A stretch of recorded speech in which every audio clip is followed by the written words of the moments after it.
Possible complications. Infants with whooping cough require close monitoring to avoid potentially dangerous complications due to lack of oxygen.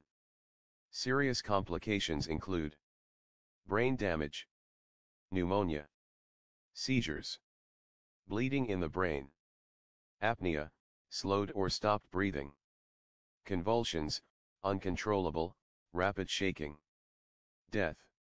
If your infant experiences symptoms of infection, call your doctor immediately. Older children and adults can experience complications as well, including difficulty sleeping, urinary incontinence, loss of bladder control, pneumonia, rib fracture. Long-term outlook. Symptoms of whooping cough can last up to 4 weeks or longer, even during treatment. Children and adults generally recover quickly with early medical intervention. Infants are at the highest risk of whooping cough-related deaths, even after starting treatment. Parents should monitor infants carefully. If symptoms persist or get worse, contact your doctor right away. Subscribe us to know more health tips and home remedies.